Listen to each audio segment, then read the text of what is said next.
espero que todo mundo ainda esteja bastante vigorizado, vigorizada, apesar de ser tarde da noite, né?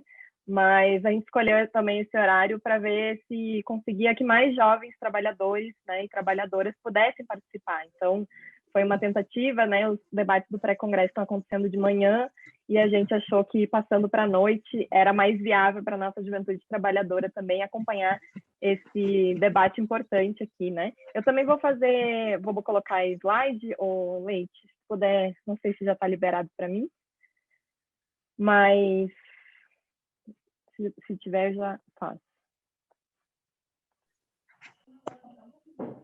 Esqueci, né? Dá para ver? Sim? Sim. Tá bom, obrigada. Eita, mano. A pessoa não sabe mexer com tecnologia, mas vai dar certo. Ai, gente. Não sei mexer isso aqui. Bom, vai ficar assim, tá?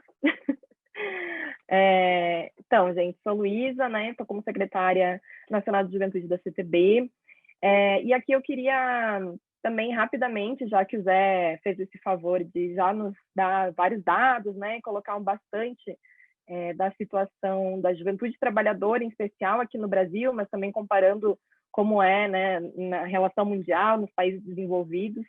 Mas eu trago aqui alguns dados, né, para a gente pensar essa juventude. Quem é essa juventude trabalhadora que a gente está conversando aqui hoje, né? Quem é essa juventude que a gente quer organizar, quer mobilizar, enfim, né? Quer conversar com ela. Então, aqui eu trouxe alguns dados da OIT, né, de uma pesquisa que foi em 2020, uma pesquisa anterior à pandemia. Então, acho sempre importante a gente reforçar isso, né? A pandemia, ela aprofundou várias tendências que já estavam em curso, mas elas já estavam em curso. Então, já tinha uma crise econômica, já tinha uma situação de muita vulnerabilidade da juventude, e o que a pandemia fez foi piorar ainda mais esses dados, né? Mas a crise, ela não chegou com a pandemia. Então, eu trago aqui alguns dados assim, do desemprego muito elevado, que o Zé já falou, da informalidade também, né?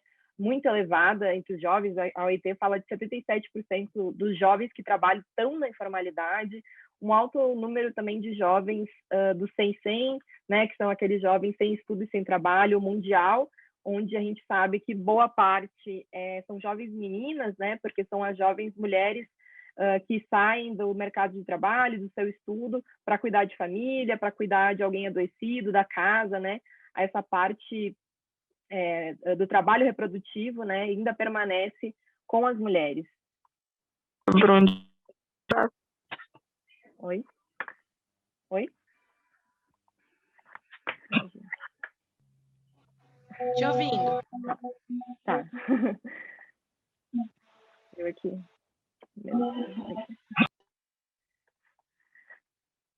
Beleza. Então, continuando aqui no Brasil também a gente tem um número bastante elevado do 100-100, né? Eu acho que o Zé postou ali quase 24%, mas dependendo do modo como é feita a pesquisa, pode chegar até quase 25% da juventude, né? Ou seja, um quarto da nossa juventude está sem perspectiva, porque está sem conseguir trabalhar e sem estudar, né? Então, é uma juventude esse do 100-100 que estudos mostram também tem mais propensão a ter uma baixa autoestima, depressão, e também tem mais dificuldade depois de se reinserir no mercado de trabalho. Então, é uma juventude que a gente precisa também olhar com atenção, né, para pensar políticas públicas, para pensar a atuação do movimento sindical para esses jovens. Também aqui falar um pouco desse momento que a gente vive, né? Então, veio aí essa crise econômica, como eu disse, lá em 2008, e a reação, né, do mercado, enfim, do capital, foi tentar colocar uma série de reformas trabalhistas, né? Aqui no Brasil a gente teve, né, todo mundo está sentindo na pele os impactos da reforma trabalhista aqui de 2017, mas não foi algo exclusivo daqui, né? Reformas muito similares aconteceram em todo o mundo, né? E também esse levantamento da OIT mostra que 111 reformas foram feitas de 2008 a 2014, né? Então, se a gente pegar um período até agora, vai ser mais ainda. E também reformas previdenciárias, né? Dificultando aí o acesso à aposentadoria. E aqui no Brasil, o atual governo, né, em vez de procurar soluções para essa situação precária da juventude, né, consegue ainda colocar uma proposta ainda pior do que já é a reforma trabalhista, que foi a proposta da Carteira Verde e Amarela, que é uma nova reforma trabalhista, só que com um dado extra de crueldade, porque é voltada justamente para os jovens que vão acessar o primeiro emprego, né? Então, tu já começa o teu emprego, já começa a tua vida laboral com menos direitos, né? Com mais fragilidade, e a gente sabe que quando o jovem ou a jovem começa a trabalhar nesses trabalhos precários, com uma formação também menor, isso vai impactar toda a vida, tende, né, a impactar toda a vida laboral. Então, se ele já acessa no mercado de trabalho com menos direitos, né, fomentado aí por essa proposta do próprio governo, a gente sabe que isso vai impactar também mais lá na frente de essa trajetória laboral dele, né, ou dela, tende a ser mais precarizado, né? Então, algo, infelizmente, a gente conseguiu derrotar com muita mobilização, mas a gente sabe que é um projeto que eles querem ainda aprovar, a gente precisa ficar atento. E aí também trago aqui esse número expressivo de estagiários e estagiárias, né? 500 mil, a gente tem mais ou menos no Brasil, então é um número bastante expressivo, que deveria ser um formato de trabalho, de aprendizagem, né? A gente conseguiu conquistar a lei do estágio que garante isso, mas ainda precisa muita fiscalização e eu acho que precisa organização desses trabalhadores estagiários, né? E hoje nem o movimento estudantil, nem o movimento sindical organizam esses jovens, essas jovens. E também aqui o dado de que a gente tem mais ou menos 14 milhões de trabalhadores por aplicativo. Na verdade, talvez o Zé até tenha um dado mais atualizado, que com a pandemia talvez até tenha aumentado, né, bastante o pessoal que aderiu a esse recurso para sobreviver. Então, com a chegada da pandemia, como eu disse, se aprofundam, né, várias tendências, né, tanto macro, assim, mas também no próprio mercado de trabalho, né, tendências que já estavam em curso. Então, é o exemplo do home office, né? A gente vê um aumento do home office, né? Eu sou bancária, então minha categoria se viu nessa condição. Eu sei que tem vários bancários aqui acompanhando o debate, né? E a gente pensar, isso impõe, né, uma dificuldade extra para nossa atuação no movimento sindical, né? Como que a gente organiza um trabalhador, uma trabalhadora que está no home office? Então, acho que esse tipo de mudanças no mercado de trabalho a gente precisa pensar, né? Onde a gente não tem mais um local fixo, onde a gente vai paralisar todo o prédio do Banco do Brasil de uma só vez, né? A gente vai parar ali na frente e é muito mais fácil, né? Agora, além de estar mais pulverizado, muitas vezes não tem um local fixo, muitas vezes o trabalho é dentro de casa. Então, como que a gente organiza, né? E também a elevação do desemprego, da informalidade e o crescimento do próprio trabalho por aplicativo.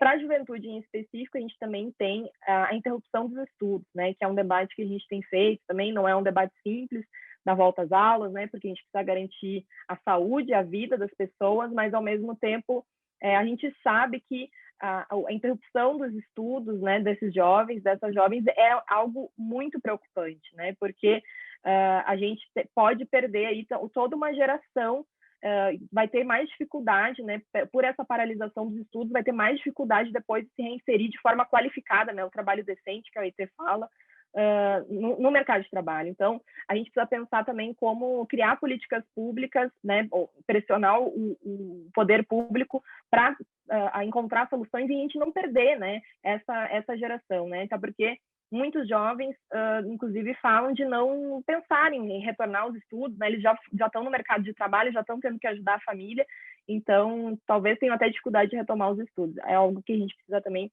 pensar aí quando a gente pensa juventude, pandemia, essa questão da interrupção dos estudos. E, por fim, a saúde mental, tá? A depressão é uma das doenças, é a doença que mais atinge a nossa juventude, então eu acho também que na pandemia foi um tema que sobressaiu e eu acho que a gente precisa também dar mais atenção. Então, aqui, por que a gente deve organizar essa juventude que trabalha? Por esses dados que eu trouxe também, o Zé e a Marilene trouxeram antes, a gente percebe que a juventude é uma parcela da população com maior vulnerabilidade. Então, a gente precisa organizar essa juventude para que ela lute por mais direitos e consiga melhorar a sua qualidade de vida, a sua inserção no mercado de trabalho, né?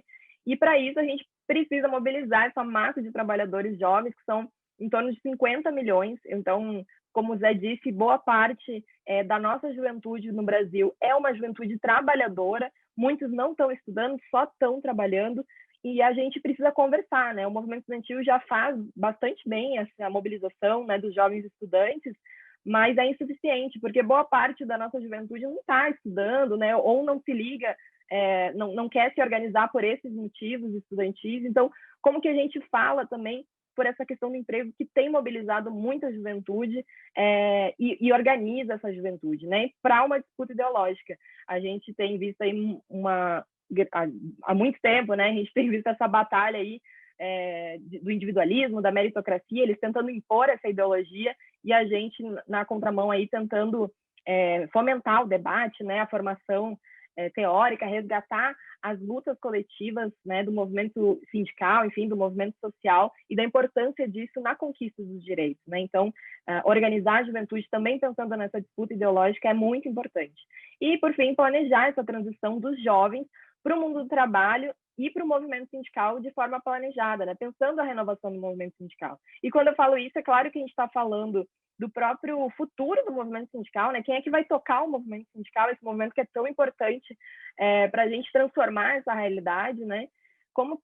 Mas também, além do futuro, a gente está falando do presente, né? Como que a gente hoje consegue se conectar cada vez mais com as nossas bases, e para isso a nossa base tem muito jovem, tem muita mulher, e a gente precisa que as direções também reflitam essa formação da nossa base. E por isso que a gente precisa também pensar a renovação do movimento sindical nesse sentido, né? Claro, sempre pensando misturar a experiência com a renovação, né? As duas se completam, eu diria.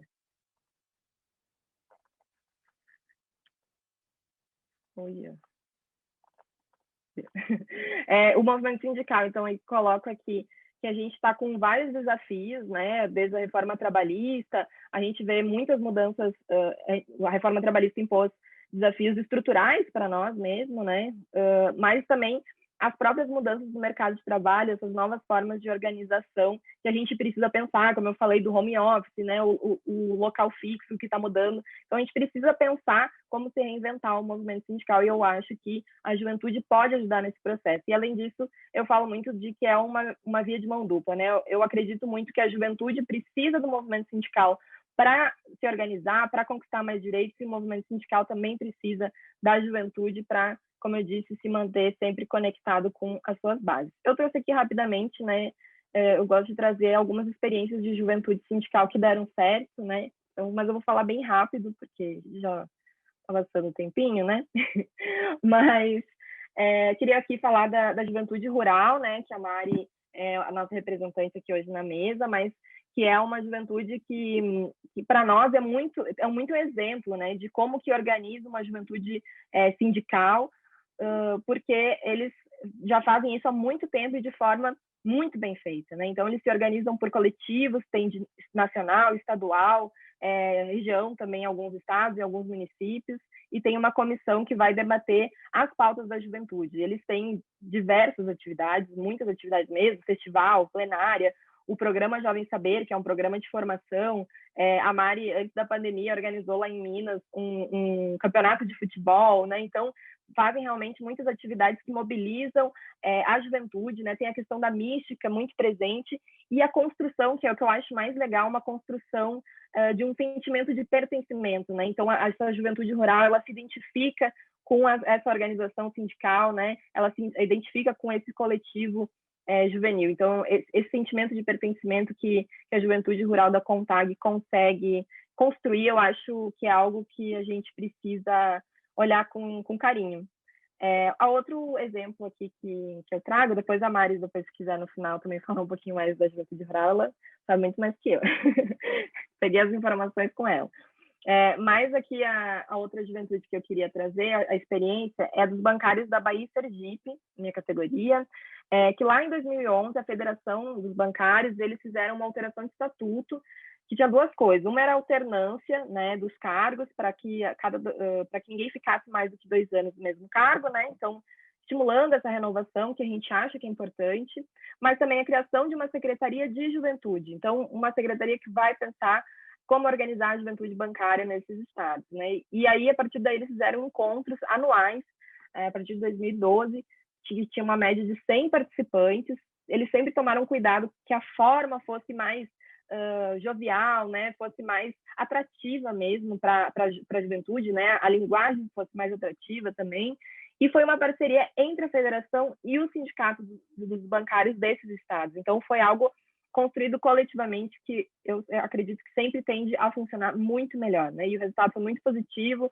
Tiveram vários jovens que viraram delegados sindicais, dirigentes sindicais, ou mesmo que passaram a conhecer mais o movimento, porque muitos deles nem tinham nunca participado de alguma atividade. O outro exemplo que eu trago aqui é o do SENGE, que não é um sindicato nosso, né?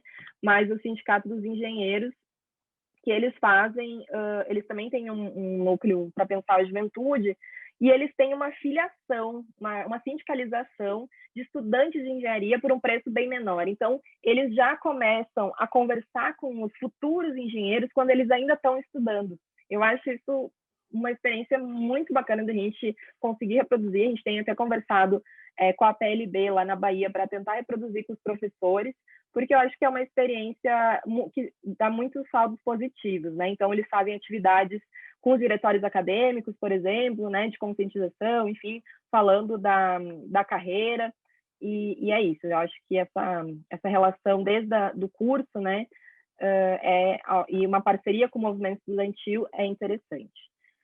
Também queria trazer aqui a Interjovem, que é uma experiência de Portugal, né, que eles têm uma organização própria em Portugal para a juventude trabalhadora, que tem autonomia, tem uma direção própria, né? Eles são eleitos à parte, mas eles seguem as orientações da central, que é a CGTP-IN, eles não têm uma filiação à Interjovem. Eles realmente direcionam a sindicalização aos próprios sindicatos da CGTP-IN, mas é uma maneira de organizar a juventude específica lá, a juventude trabalhadora especificamente. Então, também eles fazem várias atividades, tem o 1º de maio, eles têm uma atividade própria, digamos assim, da juventude, eles fazem em março um piquenique da juventude trabalhadora, enfim, uma série de atividades focadas na juventude. E tem outra coisa muito interessante da Interjovem, que eu acho que também a gente pode pegar de experiência, assim, tentar ver se não cabe na nossa realidade,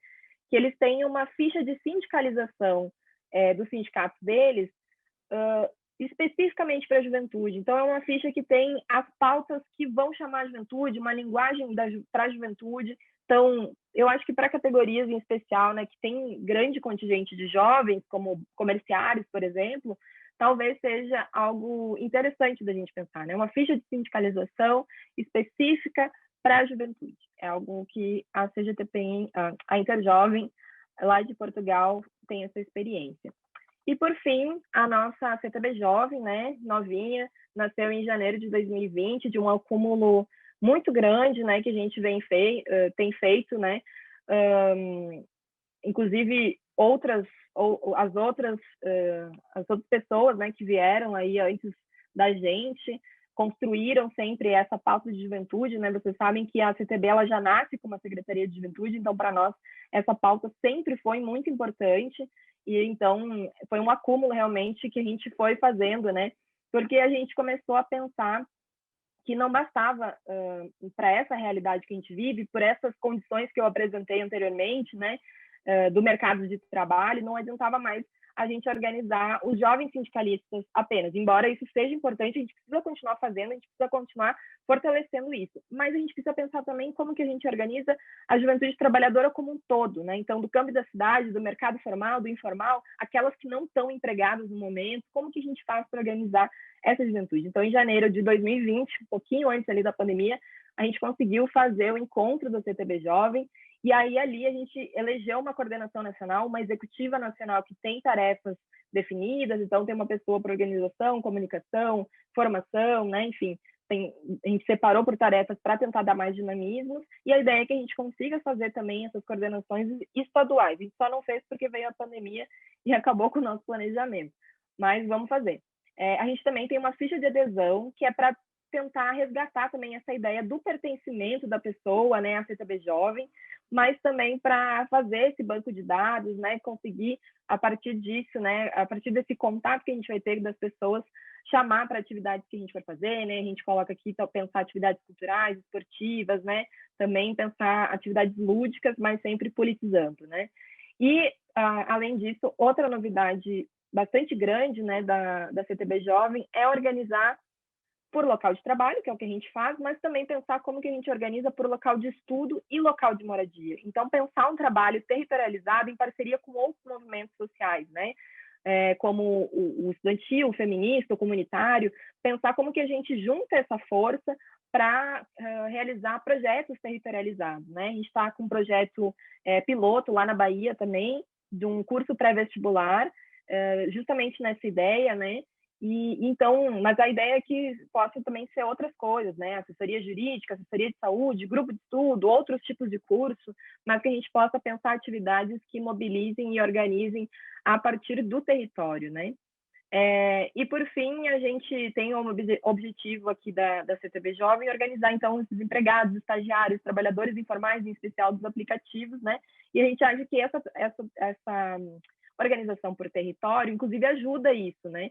Porque se a gente não tem mais como ir no local de trabalho, talvez o local de moradia seja uma saída para a gente pensar o movimento sindical ainda se conectando, né? Ainda fazendo um trabalho de base forte e sendo relevante para o momento atual. E aí a gente coloca também, que é algo que já tinha, né? Mas é sempre bom reforçar, que é a orientação para a criação de comissões, né? E secretarias de juventude nos sindicatos e federações que são da CTB, né? Então, é importante que os nossos sindicatos, que as nossas entidades, elas levantem essa bandeira, consigam organizar a juventude da sua categoria. E então, quem não tem, né, a secretaria nos sindicatos e nas federações, a gente recomenda que tente criar, ou pelo menos criar, então, uma comissão de jovens que vai fazer esse debate dessas pautas que a gente tem colocado aqui. Por fim, é isso. Na verdade, só dizer que, reforçar que o mundo do trabalho está nessa transformação acelerada, né, com um aumento muito grande da exploração da classe trabalhadora, e a gente precisa gerar essas novas respostas organizacionais, né, que estejam à altura desses desafios. E eu acho que é isso que a gente tem tentado fazer, tentado debater, e hoje também a ideia era um pouquinho apresentar esse acúmulo, mas a gente sabe que é um acúmulo constante, né, que sempre vai crescendo com bastante debate. É isso. Obrigada.